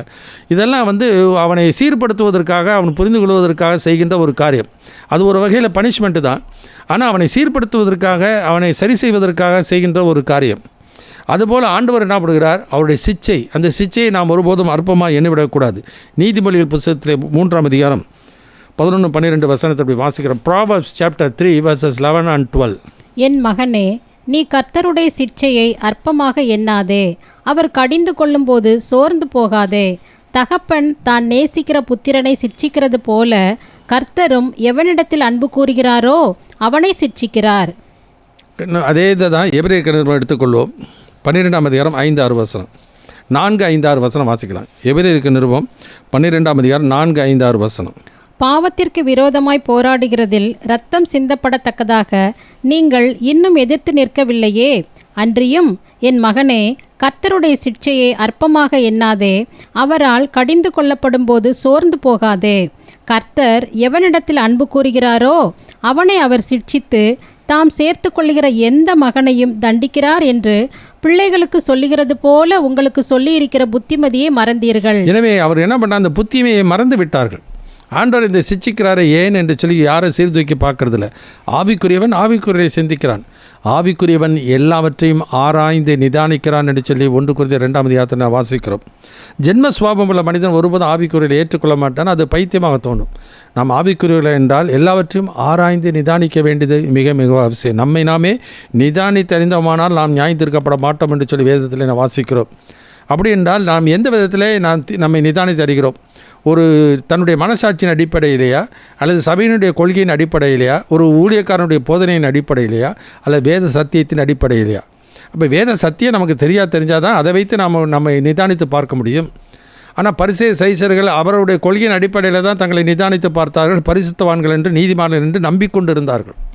மற்றவர்களை அற்பமாக எண்ணினார்கள். இன்றைக்கு அப்படிப்பட்ட நிலைமை நமக்குள்ளே இருக்குமானால் நாம் இன்றைக்கு ஆண்டவருடைய முன்னிலையிலே, ஆண்டவருடைய சமூகத்திலே நாம் எப்படி இருக்கிறோம் என்பதை சீர்தூக்கி பார்க்கிறோமா? அதுதான் ஆண்டவர் எதிர்பார்க்கிற காரியம். எங்கு பங்கு பெற்றாலும், எந்த இடத்துல எந்த சபையில் பங்கு பெற்றால் ரட்சிக்கப்பட்ட ஒருவன் அந்த பந்தியில் பங்கு பெறும்போதெல்லாம் எப்படிப்பட்ட நிலையிலே நான் பங்கு பெறும் என்பதை தனக்கும் ஆண்டவருக்கு இருக்கிற ஆவிக்குரிய நிலையை சீர்தூக்கி பார்த்து பங்கு பெற வேண்டியது மிக மிக அவசியம். அந்த நிலையில் அவன் பங்கு பெறவில்லை என்றால் ஆண்டவர் என்ன அவன் மேல் வைத்த அன்பின் நிமித்தமாய், மனிதனை கட்டி இழுக்கிற அன்பின் கயிறினால் கட்டி இழுக்கிற தெய்வம், அவன் வைத்த அன்பின் நிமித்தமாய் அவன் சீர்கெட்டு போய்விடக்கூடாது என்பதற்காக அவனை ஆண்டவர் சிட்சிக்கின்றார். அந்த தண்டனை, அது தண்டனை என்று சொன்னாலும் அது அவனை அழிப்பதற்காக செய்கிறதல்ல, அவனை உணர்த்துவதற்காக, அவனை சீர் செய்வதற்காக செய்கின்ற ஒரு காரியம். அதனால தான் அந்த வசனத்தில் வாசிக்கிற, இதன் நிமித்தம் உங்களில் அநேகர் பலவீனரும் வியாதிப்பட்டவர்களும் நித்திரை. அதனுடைய இதை பார்த்தீங்கன்னா அந்த வார்த்தையினுடைய ஒரு கனாகனத்தை நான் பார்க்க வேண்டியது அவசியம். முதல்ல இதன் நிமித்தம் உங்களுக்கு பலவீனம். ரெண்டாவது, பலவீனமாக இருக்கிற ஒரு மனிதன், ஆவிக்குரிய நிலைமையில் பலவீனமாக இருக்கிறவன் தன்னை சீர்தூக்கி பார்த்து கொள்ள வேண்டியது அவசியம். அப்போயும் ஆண்டவர் உணர்த்துவார், அவனை சீர் செய்ய விரும்புகிறார். அதையும் அவன் அல்லல் தட்டி நான் போவானேயானால், அலட்சியமாக எண்ணினால், அது நிமிஷம் பல வியாதி வருகிறது. இன்றைக்கி வியாதி வந்தாலேயே யாராச்சும் ஊழியர்கிட்ட போய் ஜெபிச்சாக்கா வியாதி போயிடும். வியாதி என்பதுக்கு எத்தனையோ நிலம் இருக்குது. நமக்கு உபத்திரங்கள் வருகிறதுக்கு அநேக காரணங்கள் இருக்கிறது. நமக்கு சில கஷ்டங்கள் வருகிறதுனா அதுக்கு சில காரணங்கள் இருக்குது. எதனால் வருகிறது என்பதை நிதானித்து பார்க்குறோம். இப்போ யோபுவை ஆண்டவர் பிசாசினாலே உபத்திரவப்படுவதற்கு ஆண்டவர் அனுமதித்தார். ஏன்னாக்கா அவன் சொல்கிறான், நான் சோதிக்கப்பட்ட பின் பொன்னாக விளங்குவேன். அவன் உத்தமன் சன்மார்க்கன் என்பதை நிரூபிப்பதற்காக ஆண்டவர் அதை அனுமதித்தார். அதே மாதிரி விசுவாசத்தின் நிமித்தமாக நமக்கு சில பரீட்சை வரும். 1 பேதுரு 1 வாசிக்கும் பொழுது 6-7 வசனத்தை வாசிக்கும் போது இப்படி நமக்கு ஒரு சுதந்திர பருவத்தில் வைக்கப்பட்டிருக்கிறது. இதிலே நீங்கள் மிகவும் சந்தோஷப்படுகிறீர்கள் என்றாலும் துன்பப்பட வேண்டியது அவசியமானதால் இப்பொழுது கொஞ்ச காலம் பலவிதமான சோதனைகளினாலே துக்கப்படுகிறீர்கள். அழிந்து போகிற பொன் அக்கினியினாலே சோதிக்கப்படும். அதை பார்க்கிலும் அதிக விலையேற பெற்றதாயிருக்கிற உங்கள் விசுவாசம் சோதிக்கப்பட்டு இயேசு கிறிஸ்து வெளிப்படும் போது உங்களுக்கு புகழ்ச்சியும் கனமும் மகிமையும் உண்டாக காணப்படும். இது என்னன்னாக்கா அவருடைய விசுவாசத்தை வைக்கிற பரீட்சை. அந்த பரீட்சையில் எப்படி கேள்வி கேட்டு பரீட்சை வைக்கிறார்களோ அதே போல் ஆவிக்குரிய வாழ்க்கையில் விசுவாசத்துக்கு பரீட்சை வரும். அதனால் 2 Corinthians 13 பவுல் சொல்கிறார், நீங்கள் விசுவாசம் உள்ளவர்களோ என்று உங்களை நீங்களே பரீட்சித்து பாருங்கள், கிறிஸ்து உங்களுக்குள் இருக்கிறார் என்று அறியீர்களா? நாங்கள் பரீட்சைக்கு நில்லாதவர்கள் அல்ல என்பதை அறிவீர்கள் என்று சொல்கிறதை நான் பார்க்கிறோம். எனவே அந்த விசுவாசம் எந்த அளவுக்கு இருக்கிறது என்பதை ஆண்டவர் நாம் பரீட்சித்து பார்க்கிறார். அதுதான் மனிதனுக்கு நேரிடுகிற சோதனை அல்லாமல் வேறு சோதனை உங்களுக்கு நேரிடுகிறது இல்லை. ஆனாலும் தேவன் உண்மையுள்ளவராக இருக்கிறார். நம்முடைய திராணிக்கு மேலாக சோதிக்கப்படுவதற்கு அவர் இடம் கொடாமல் சோதனையை தாங்கத்தக்கதாக சோதனையோடு கூட தப்பிக்கிற போக்கை உண்டு பண்ணுகிற தெய்வம். எனவே பாடுகள் வருகிறத எல்லாமே பிசாசினால் வருதுன்னு சொல்லிடக்கூடாது. அது ஒருவேளை நம்முடைய இயற்கையாக நம்மளுடைய பலவீனங்கள் சரீரத்திலே மூதாதையருடைய சில காரியத்தின் நிமித்தமாக நம்முடைய சரீரத்தில் வரும். அவங்களுக்கு சில சமயம் சுகர் இருக்கா, இவர்களுக்கு சுகர் வருது, சக்கரை வியாதி, அவர்களுக்கு ஹார்ட் அட்டாக் வருதுன்னா இவங்களுக்கு ஹார்ட் அட்டாக் வருது. இப்படி சில பேருக்கு என்ன பண்ணால் அந்த வம்சாவளியிலே சரீரப்பராக இயற்கையாக வருகிற காரியம் என்பது வேறு. ஆனால் இயற்கைக்கு அப்பாற்பட்ட விதத்தில் வருகிறது என்றால் நம்மை சீர்தூக்கி பார்த்து கொள்ளுதல் அவசியம். அப்போ ஆவிக்குரிய வாழ்க்கையிலே கிருபையை போக்கடித்துக் கொள்கிற மனிதன் என்ன பண்ணுகிறான்? ஆவிக்குரிய வாழ்க்கையிலே பலவீனனாய் காணப்படுகிறான். 1 Corinthians புத்தகத்திலே 3 முதல் வசனத்தை வாசிக்கிறோம். 1 Corinthians chapter 3 verses 1 onwards. மேலும் சகோதரரே, நான் உங்களை ஆவிக்குரியவர்கள் என்று எண்ணி உங்களுடனே பேசக்கூடாமல் மாம்சத்திற்குரியவர்கள் என்றும் கிறிஸ்துவுக்குள் குழந்தைகள் என்றும் எண்ணி பேச வேண்டியதாயிற்று. நீங்கள் பலனில்லாதவர்கள் ஆனதால் உங்களுக்கு போஜனம் கொடாமல் பாலை குடிக்க கொடுத்தேன். இன்னமும் நீங்கள் மாம்சத்திற்குரியவர்களாய் இருக்கிறபடியால் இப்பொழுதும் உங்களுக்கு பலனில்லை. எனவே எங்கள் வசனத்தை வாசிக்கிறோம், மாம்சத்துக்குட்பட்டவர்களாக இருந்தால் ஒரு சடங்காச்சாரமாய் சம்பிரமாயாக பாரம்பரியமாக அது ஒரு ஆசீர்வாதம் வரும் என்று சொல்கிற எண்ணத்திலே அவன் போய் பங்கு பெறுவான் என்றால் ஆவிக்குரிய பலன் அவனுக்கு கிடைக்காது, கிருபை அவனுக்கு கிடைக்காது, இரக்கம் கிடைக்காது. எனவே அப்படிப்பட்ட நிலைமையை வாழும் பொழுது அவனுடைய வெற்றியுள்ள வாழ்க்கையை அவனால் வாழ முடியாது. தேவனுக்கு ஏற்புடைய நிலையிலே அவன் ஜீவிக்க முடியாது, பரிசுத்தத்தை தக்க வைத்துக் கொள்ள முடியாது. அவனுக்கு வருகிற போராட்டங்களிலே தோற்று போவான். அதுதான் எபிரேயர் 12:4 வாசிக்கிறோம், பாவத்துக்கு விரோதமாய் போராடுகிறதிலே இரத்தம் சிந்தப்படத்தக்கதாக நீ எதிர்த்து நிற்கவில்லையே. அப்போ அந்த எதிர்த்து நின்று வெற்றி பெற வேண்டும் என்றால் உன்னதத்தின் பலம் நமக்கு அவசியம். உன்னதத்தின் பலம் நமக்கு எப்படி கிடைக்கும்? உள்ளான மனிதனிலே வல்லமையாக பலப்பட வேண்டியது அவசியம். வெறும் வரங்கள் செயல்படுகிறதுனால, வரங்கள் நம்முடைய வாழ்க்கையில் செயல்படுகிறதுனால ஆவிக்குரிய வாழ்க்கை நாம் நிரம்பி விட்டோம், நம்ம முழு பலத்தோடு கூட இருக்கிறோம் என்று இன்றைக்கி தப்பறையான எண்ணங்கள் தான் இன்றைக்கி சபைக்குள்ளே இருக்கிறதை நான் பார்க்கிறோம். ஏன்னா ஆவியில் பொங்கி வெளியுதுன்னு சொன்னாக்கா, பொங்கி வெளியுதுனாக்கா பலம் நிறையா இருக்குன்று நினைத்து கொண்டு இருக்கிறார்கள். எனவே வரத்துக்கும் ஆண்டோடைய வல்லமைக்கும் வித்தியாசம் தெரியாத மக்களாக இந்த நாட்களில் வாழ்ந்து கொண்டு இருக்கிறார்கள். அதான் மாடு தன் எஜமானனையும் கழுதை தன் ஆண்டவனின் முன்னணியையும் அறியும், என் ஜனமோ அறியாமலும் உணராமல் இருக்கிறார்கள். பரிசுத்தரின் அறிவு என்று சொல்லி வேதத்தில் வாசிக்கிறோம். இன்றைக்கி நம்முடைய வாழ்க்கையை நாம் நம்ம ஆன்மீக வாழ்க்கையில் பலம் எது என்பதை உணர்ந்து கொள்ள வேண்டியது மிக மிக அவசியம். பவுல் சொல்கிறார் 2 Corinthians 4:16 வாசிக்கிறோம், எங்கள் புறமான மனிதனானது அழிந்தும் உள்ளான மனிதன் நாளுக்கு நாள் புதிதாக்கப்படுகிறான் என்று சொல்லி நான் பார்க்கிறோம். ஏன்னா நாள்தோறும் கிருபைகள் புதிதாக இருக்குது. அவர் கிருபையில் ஐஸ்வர்யம் உள்ளவர். அந்த கிருபையினால தான் நம்ம ரட்சித்தார். அந்த கிருபைக்கு நம்ம ஒப்பு கொடுத்து போவோமானால் நாம் கிருபைக்கு கீழ்பட்டு இருக்கிறபடினாலே பாவம் நம்ம மேற்கொள்ள முடியாது. அந்த கிருபையை சடங்கினாலே, சம்பிரதாயத்தினாலே, பாரம்பரியத்தினாலே நாம் பெற்றுக்கொள்ள முடியாது. கிரியை செய்கிறவனுக்கு வருகிற கூலி கிருபை என்று எண்ணப்படாமல் கடன் என்று எண்ணப்படும். ஜெபிக்க வேண்டியது கடமை, துதிக்க வேண்டியது கடமை, வேதத்தை வாசிக்க வேண்டியது கடமை, மற்றொரு சத்தியத்தை சொல்ல வேண்டியது கடமை. இதெல்லாம் நம்முடைய கடமை. இதை செய்கிறதுனாலே நமக்கு ஆண்டவருடைய இரக்கம் கிருபை கிடைக்கும் என்று ஒருபோதும் எண்ணிவிடக்கூடாது. எவன் விரும்புகிறனாலும் அல்ல, ஓடுகிறனாலும் அல்ல, இறங்குகிற தேவனாலே ஆகும். எனவே ஆண்டவர் இப்படிப்பட்ட நிலைமையிலே ஒருவன் வாழ்ந்து அதில் பங்கு பெறுவான் என்றால் அவன் என்ன பண்ணுகிறான்? அவன் ஆண்டவருக்கு ஏற்படைய நிலையை அவன் காணப்பட முடியாது. லாஸ்ட் சேஸ்மென்ட், ஆண்டவருடைய சிச்சை என்பது 2 காரணம் வாசிக்கிறோம். என்டியூர் சேஸ்டைஸ்மென்ட், சிச்சையை சகித்துக்கொள். ரெண்டாவது, எக்ஸாமின் ஒன்ஸ் செல்ஃப். ஒரு சுய பரிசோதனை செய்து கொள்ளுதல் மிக மிக அவசியம். இன்றைக்கு என் வாழ்க்கையில் நான் பலவீனனாக காணப்படுகிறது. எதுக்காக? திரும்ப திரும்ப அந்த பாவத்தில் விழுகிறேன், திரும்ப திரும்ப அந்த தவறுக்கு நான் உட்படுகிறேன். ஏன்? காரணம் என்ன? உள்ளான மனிதனிலே அந்த பலம் இல்லை. சுயநீதியை சார்ந்திருப்பவர்களாக இருக்கலாம் ஒருவேளை, அல்லது தங்களுடைய மற்ற கொள்கைகளின் அடிப்படையில் மற்றவர்கள் அற்பமாக எண்ணுகிறவர்களாக காணப்படலாம். அல்லது என் வாழ்க்கையில் வெளிப்புறமாக பக்தியாக இருந்தால் உள்ளபூர்வமாக நாம் எப்படி இருக்கிறோம் என்பதை சீர்தூக்கி பார்க்காமல் நிலையிலே பங்கு பெறும்போது கிருபையை போக்கெடுத்துக் கொள்கிறோம், ஆண்டவரை அலட்சியம் பண்ணுகிறோம். அதான் உம்மிலே பலன் கொள்ளுகிற மனுஷனும் தங்கள் இருதயங்களிலே செவ்வையான வழிகளை கொண்டிருக்கிறவர்களும் பாக்கியவான்கள். வேதத்தில் அப்படி வாசிக்கிறோம். எனவே கர்த்தரை தன் பலனாக நாம் எண்ண வேண்டியது அவசியம். அவரே நமக்கு பலன். அவர் இல்லாமல் நம்மாலே ஒன்றும் முடியாது. அந்த கிருபை இல்லாமல் நம்முடைய வாழ்க்கையிலே ஆவிக்குரிய வாழ்க்கையில் பலமுள்ள வாழ்க்கை வாழ முடியும். பக்தியுள்ள வாழ்க்கை இருக்கலாம், ஆனால் பலமுள்ள வாழ்க்கை வாழ முடியும். ஞானமுள்ளவன் பலமுள்ளவன் தன் வல்லமையை அறிவுள்ளவன் தன் வல்லமையை அதிகரிக்கப்படுகிறான். எனவே இன்றைக்கு நம்முடைய வாழ்க்கையில் அந்த பரிசுத்தரின் அறிவு நமக்குள்ளே இருக்க வேண்டியது மிக மிக அவசியம். எனவே 1 கொரிந்தியர் 11 28 அப்படி வாசிக்கிறோம். 1 Corinthians chapter 11 verse 28. எந்த மனுஷனும் தன்னைத்தானே சோதித்தறிந்து இந்த அப்பத்தில் புசித்து இந்த பாத்திரத்தில் பானம் பண்ண கடவன். எனவே ஆண்டவர் எனக்கு இந்த வியாதி ஏன் வந்துச்சு, இந்த பலவீனம் ஏன் இருக்குது, எதனால் இந்த பலவீனம் நான் இருக்கிறேன் என்றால் கிருபையை நான் பற்றி கொள்ளவில்லை என்று அர்த்தம். அது ரோமர் 7 வாசிக்கும் போது பவுல் என்ன பக்கத்தில் சொல்கிறார், நன்மை செய்ய வேண்டும் என்கிற விருப்பம் என்னில் இருக்கிறது, ஆனால் நன்மை செய்வது இடத்துல இல்லை. ஏனெனில் எனக்குள் வாசமாக இருக்கிற பாவமே அப்படி செய்கிறது. பாவம் பலம் கொண்டு மாம்சத்தை என்ன கட்டுப்படுத்துகிறது. மாம்சம் என்ன பண்ணுது? அந்த பாவத்துக்கு இடம் கொடுத்து அது என்ன பண்ணுது? ஆண்டவருக்கு பிரியமில்லாத வாழ்க்கையில் அவனை கொண்டு போய் விடுகிறது. நிர்பந்தமான மனிதன். இன்றைக்கி நிறைய பேருடைய வாழ்க்கையில் பரிசுத்தமாக தான் வாழணும்னு நினைக்கிறேன், ஆண்டவருக்கு பிரியமாக தான் வாழணும்னு நினைக்கிறேன், ஆனால் எனக்கு முடியல. ஏன் முடியல? ஆண்டவரை சார்ந்து ஜீவிக்கிறதில்ல, ஆண்டவருடைய கிருபையை பற்றி கொள்ளுகிறதில்ல, ஆண்டவரோடு ஒப்புரவாகிறது இல்லை. எனவே சிச்சைக்கு காரணம் அதனால தான் வாசிக்கலாம். 1 கொரிந்தியர் புத்தகத்தில் 5 3-6 வாசிப்போம். 1 Corinthians chapter 5 verses 3-6.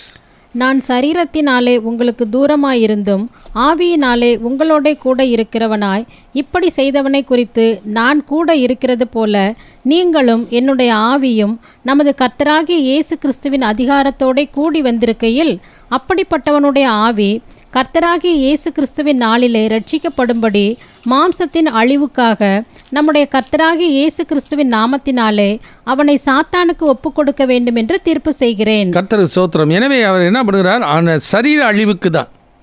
ஆனால் ஆன்மா எப்படியாச்சும் பிழைக்கணும், அவன் ஆத்மா ரட்சிக்கப்படணும், அவன் உணர்வடையணும் என்பதற்காக அவன் சரீர அழிவுக்கென்று அவனை சாத்தானுக்கு ஒப்புவிக்கிறேன்னு சொல்கிறார்.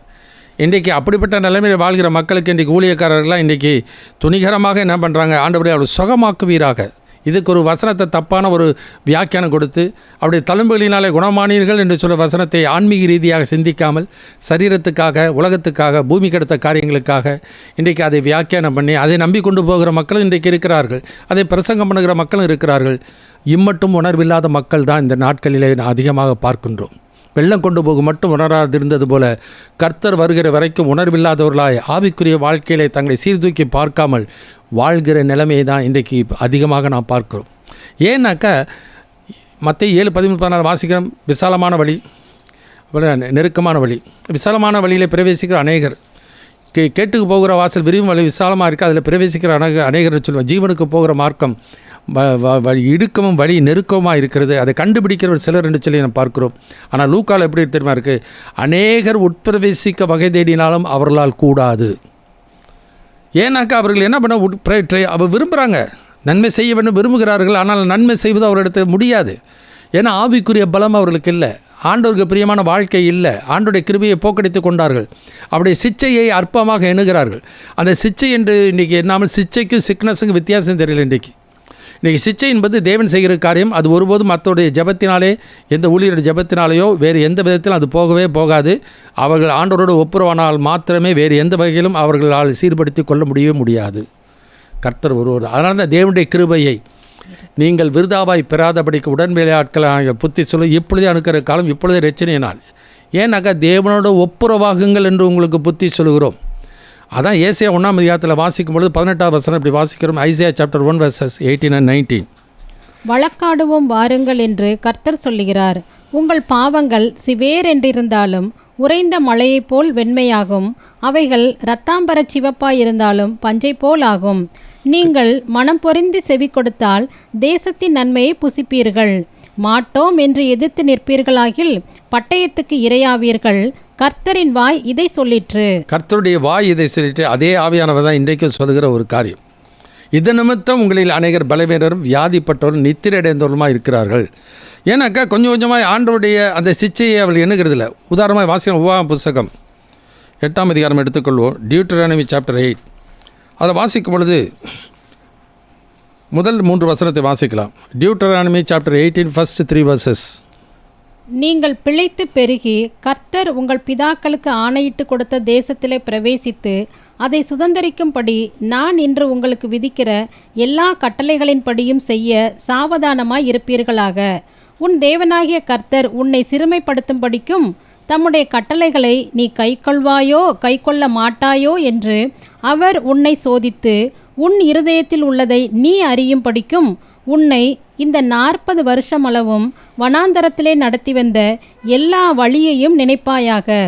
அவர் உன்னை சிறுமைப்படுத்தி உன்னை பசியினால் வருத்தி மனுஷன் அப்பத்தினால் மாத்திரமல்ல கர்த்தருடைய வாயிலிருந்து புறப்படுகிற ஒவ்வொரு வார்த்தையினாலும் பிழைப்பான் என்பதை உனக்கு உணர்த்தும்படிக்கு நீயும் உன் பிதாக்களும் அறியாதிருந்த மன்னாவினால் உன்னை போஷித்தார். கர்த்தருக்கு மகிமை உண்டாகட்டும். எனவே அப்பத்தை சாப்பிட்டுட்டாக்க அந்த அப்பா நமக்கு நித்திய ஜீவனை கொடுக்கும் என்று எண்ணிவிடாமல் இன்றைக்கி நம்முடைய ஆவிக்குரிய வாழ்க்கையிலே நான் எந்த நிலைமையில் நான் இருக்கிறேன், ஏன் இந்த என்னுடைய வாழ்க்கையில் இந்த பலவீனம், ஏன் இந்த வியாதி என்பதை நான் ஆவிக்குரிய ரீதியாக வேத வசனத்தின் அடிப்படையில் சத்தியத்தின் அடிப்படையில் சீர்தூக்கி பார்க்க வேண்டியது மிக மிக அவசியம். அதனால் சங்கீதக்காரன் சொல்ல வேதனை உண்டாக்கும் வழிகள் இடத்திலே உண்டோ என்று பார்த்து நித்திய வழியிலே என்னை நடத்தும். ஆவியானவர் நம்மோடு கூட பேசுகிறவர். இன்று அவருடைய சத்தத்தை கேட்பீர்களாகில் சோதனை நாளில் நடந்தது போல இருதயங்களை கடினப்படுத்தாதிருங்கள். இந்த ஆவியானவர் இன்றைக்கு சபைகளில் உலாவி வருகிறார். நியாயாதிபதி இன்றைக்கு சபையில் உலாவி வந்து கொண்டிருக்கிறார். வெளிப்படுத்தின விசேஷத்தில் அதான் வாசிக்கிறோம். நிலையங்கி தரித்தவராய் 7 குத்து விளக்கின் நடுவிலே நிலையங்கி தரித்தவராய் உலாவி வருகிற ஆண்டவர் ஒவ்வொருடைய ஆவிக்குறையை நன்றாக அறிந்து அவள் செய்த நன்மையான காரியங்கள், அவள் செய்கிற தவறான காரியங்களை சுட்டி காண்பிக்கின்றார். அப்போ சுட்டி காண்பித்து மனம் திரும்பும் பொழுது மனம் திரும்பி செவி கொடுத்தால் நன்மையை புசிக்க முடியும், ஆண்டுடைய இரக்கம் கிருபை கிடைக்கும்.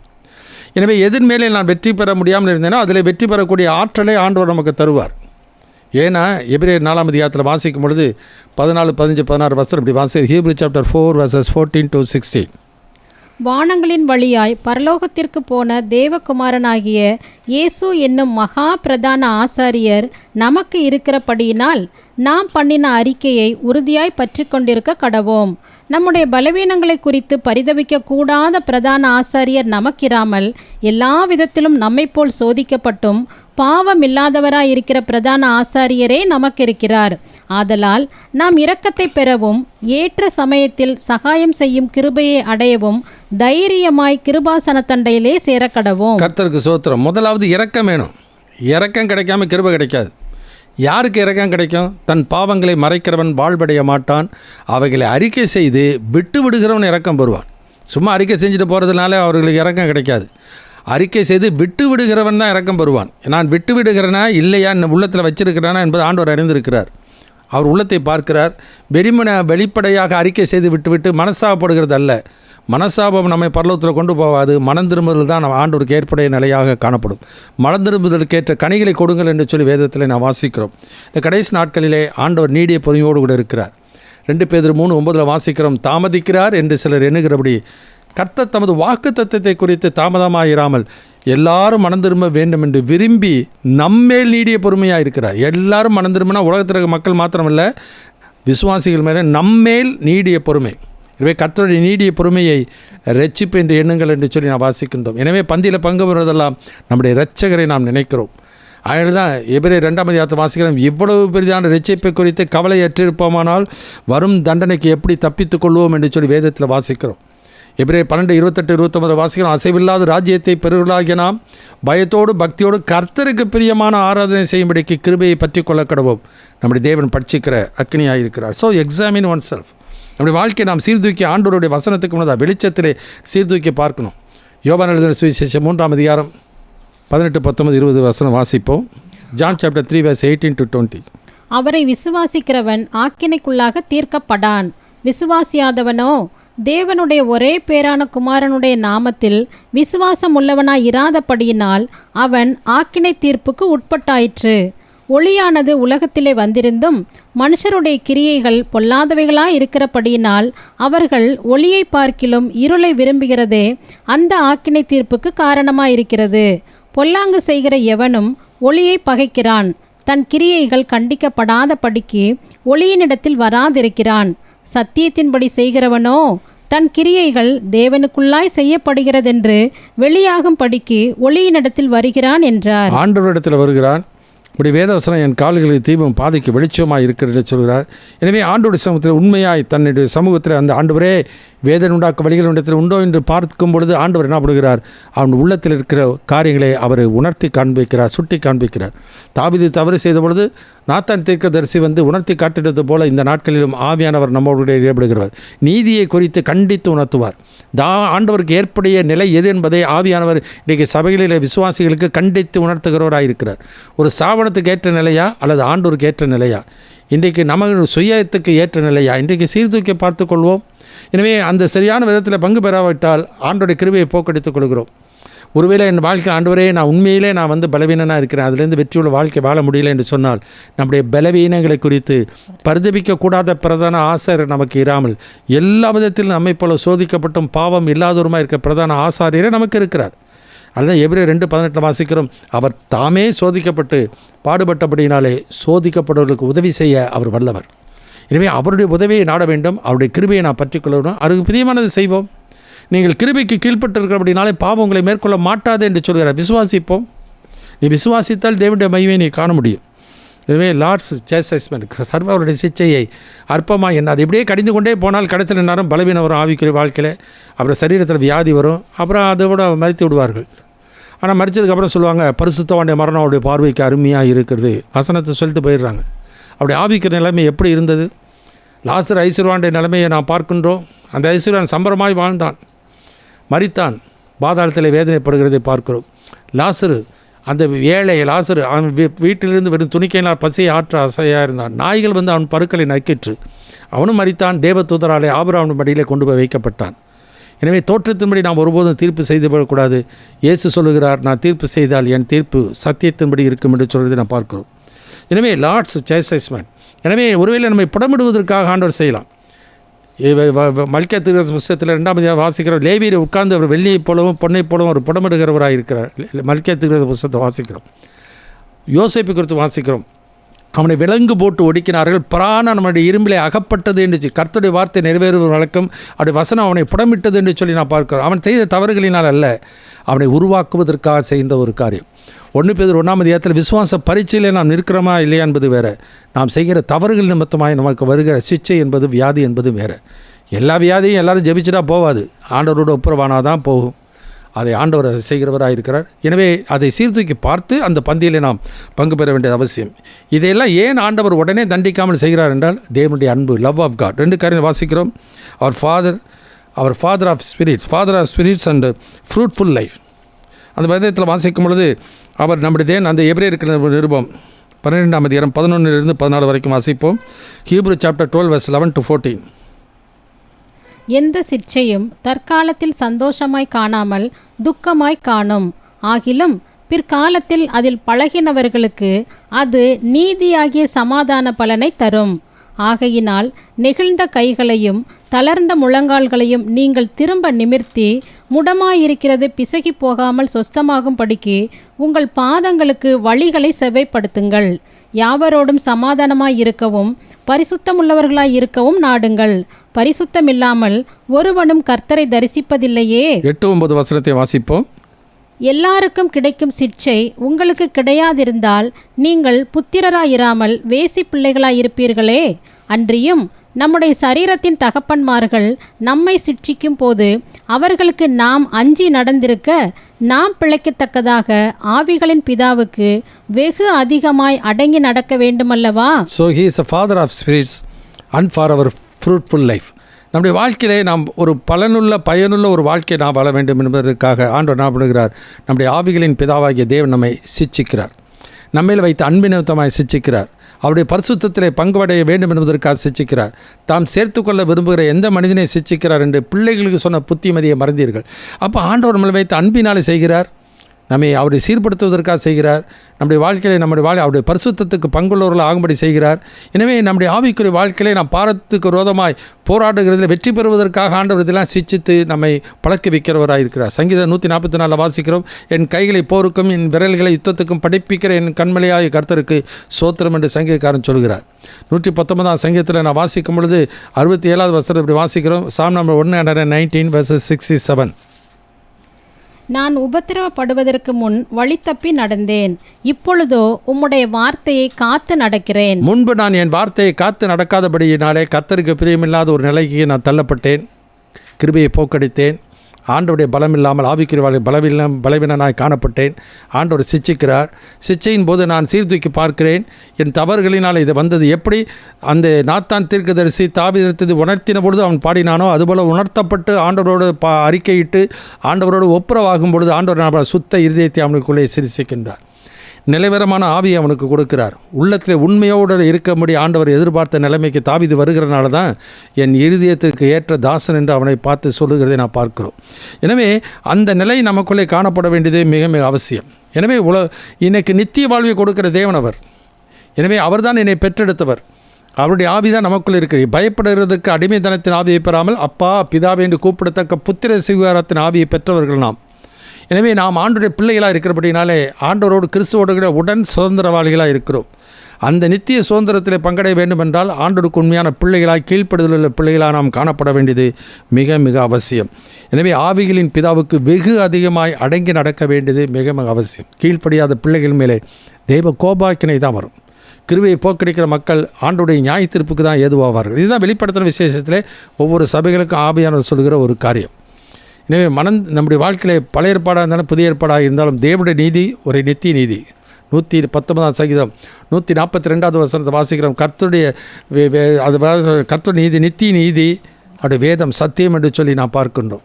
எனவே அவர் என்றைக்கு நீதி உள்ளவர், அவர் என்றைக்கும் மாறாதவர், அவர் என்றைக்கும் பரிசுத்தமுள்ளவர், அவர் என்றைக்கும் உண்மையுள்ளவர். எனவே பொய் சொல்ல ஒரு மனுஷன் அல்ல, மனமாற மனுப்புத்திரன் அல்ல, என் பக்தியை பார்த்து மயங்குகிறவர் அல்ல, என் பரிசுத்தத்தை பார்த்து என் மேலே பிரியப்படுகிற தேவன். எனவே தான் அந்த வசனம். ஆனால் எந்த சிச்சையும் தற்காலத்தில் சந்தோஷமாக காணாமல் துக்கமாக தான் காணப்படும்.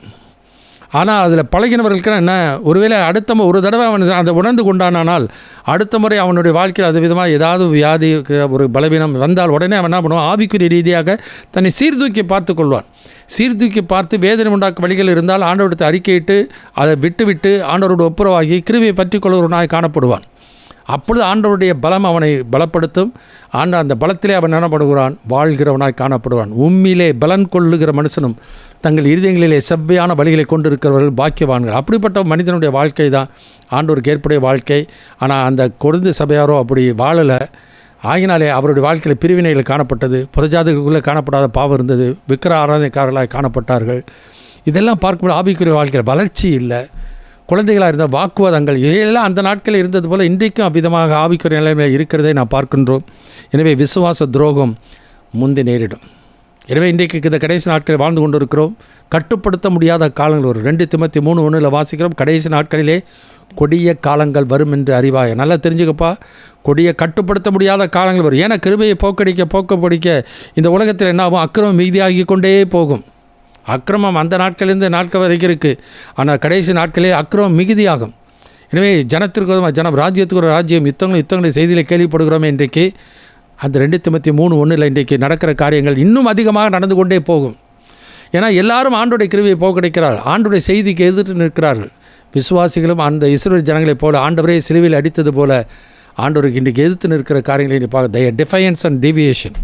எனவே விசுவாச துரோகம் முந்தி நேரிட காலமாக இருக்கிறது. உணர்வுகளாக இருந்து ஆண்டவரோடு கூட நம்ம சீர்தூக்கி பார்த்து ஒப்புரவாக வேண்டியது அவசியம். அப்படி இருந்தால்தான் ஆண்டோடைய இரக்கம் கிருபை கிடைக்கும், நம்முடைய வாழ்க்கையில் பலனுள்ள வாழ்க்கை வாழப்படும். அதனால தான் எந்த சிச்சையும் தற்காலத்திலே சந்தோஷமாக காணாமல் துக்கமாக காணப்படும். ஆனால் அதில் பழகினவர்களுக்கோ நீதியாகிய சமாதான பலனை தரும். அப்போ தான் ஃப்ரூட்ஃபுல் லைஃப். ஆண்டவர் வரும்பொழுது ஆண்டவருக்கு ஏற்படைய கனி நம்மளே காணப்படும். மனந்தர்களுக்கு ஏற்ற கனி, நீதியின் கனி, ஆவியின் கனி, நற்கிரைகளாகிய கனி அப்படி வாழ்க்கையை காணப்படும் பொழுது ஆண்டவர் நல்லது உண்மை உத்தமான ஊழியனே என் பிதாவுடைய ராஜ்யத்திலே அவருடைய இளைப்பாறுதல் பிரவேசி என்று சொல்லி சந்தோஷமாய் ஆண்டவர் ஏற்றுக்கொள்வர்களாய் காணப்படுவார். ஆனால் வெளிப்படுத்தல் 22:11 வாசிக்கிறோம், அநியாயம் செய்கிறவன் இன்னும் அநியாயம் செய்யட்டும், அசுத்தமாக இருக்கணும் அசுத்தமாக இருக்கட்டும், நீதி உள்ளவன் இன்னும் நீதி செய்யட்டும், பரிசுத்தம் உள்ளவன் இன்னும் பரிசுத்தமாகட்டும், அவன் அவனுடைய கிரியைகளுக்கு தக்கதாக அவனுக்கு நான் அளிக்கும் பலன் என்னோடு கூட வருகிறது என்று சொல்கிறார். எனவே மோசம் போகாதிருங்கள். தேவன் தம்மை பரியாசம் பண்ண விட்டார். மனிதன் எதை விதைக்கிறானோ அதையே அறுப்பான். தன் மாம்சத்துக்கென்று விதைக்கிறவன் மாம்சத்தினாலே அழிவை இருப்பான், ஆவிக்கென்று விதைக்கிறவன் ஆவினாலே நித்திய ஜீவனை இருப்பான். So what will result in our life? Result of unworthy participation. எனவே தகுதி இல்லாமல் பங்கு பெறுவனுடைய விளைவு என்ன? ஆண்டவர் அவளை அன்பு வைத்தபடினாலே அவளை சிச்சிக்கிறார், சீர்படுத்த விரும்புகிறார். ஏனெனில் நித்திய மகிமைக்கு அழைத்த தேவன் உண்மையிலவராக இருக்கிறார். நாமும் உண்மையில் இருதயத்தோடும் விசுவாசத்தின் பூரண நிச்சயத்தோடும் ஆண்டோடைய சமூகத்தில் கிட்டி சேருவோம். ஆண்டவருக்கு பிரியமாய் வாழ்வோம், கிருபையை பற்றி கொள்வோம். நம்முடைய தேவன் நம்முடைய வாழ்க்கையில் கிருபையினாலே நம்மை அழைத்தவர் உண்மையிலவர், முடிவு பெறுதான் அப்படி நடத்துவார். ஜெபிப்போ. எங்கள் அன்பின் பரம தகப்பனே, துதிக்கிறோம் அப்பாமை நான் சோத்திருக்கிறோம். இன்றைக்கு நான் தியானித்த வேத பதிகளுக்காக நன்றி செலுத்தி நான் சோத்திருக்கிறோம். எங்கள் ஆவிக்குரிய வாழ்க்கையில் ஆண்டவரை கிறிஸ்துவுக்குள் புதிய சிறுசியாக மாற்றின எங்கள் தேவன், ஆண்டவரை மெய்யான நீதியிலும் பரிசுத்தத்திலும் எங்கள் வாழ்க்கையிலே எங்களை படைத்து புதிய சிறுசியாக மாற்றினவரே, அந்த நிலையிலே நான் தொடர்ந்து நிலைத்திருக்க வேண்டும் என்பதற்காக எங்கள் வாழ்க்கை நீர் எங்களோடு கூட இடைபடுகிற தெய்வம். நாங்கள் தவறு செய்யும் பொழுது எங்களை சுட்டி காண்பிக்கிறவர், எங்களை எச்சரிக்கிறவர், மீறும் பொழுது எங்களை தண்டிக்கிற தெய்வம். அந்த தண்டனையும் எங்கள் வாழ்க்கையிலே நாங்கள் சீர் செய்து கொள்வதற்காக செய்கின்ற ஒரு காரியம். அதற்காக நன்றி செலுத்துகிறோம். நான் உபத்திரவப்பட்டது நல்லது, உடைய பிரமாணங்களை கற்றுக்கொண்டேன். நான் உபத்திரவப்படுவதற்கு முன் வழி தப்பி நடந்தேன், இப்பொழுதோ உடைய வேதத்தை காத்து நடக்கிறேன் பக்தன் சொல்கிறது போல நாங்களும் வேதத்தை காத்து கொண்டு ஆண்டவருக்கு பிரியமான வாழ்க்கை வாழ உதவி செய்யும். தகுதியான நிலையிலே பங்கு பெற ஆண்டவரே எங்கள் இருதயத்தை சீர்படுத்தும்படி இயேசுவின் நாமத்தில் வேண்டி கேட்டுக்கொள்கிறோம் பரமபிதாவே, ஆமென். என் ஆத்துமாவே கர்த்தரை ஸ்தோத்திரி, என் முழு உள்ளமே பரிசுத்தமான நாமத்தை ஸ்தோத்திரி. என் ஆத்துமாவே கர்த்தரை ஸ்தோத்திரி, அவர் செய்த சகல உபகாரங்களை மறவாதே, ஆமென்.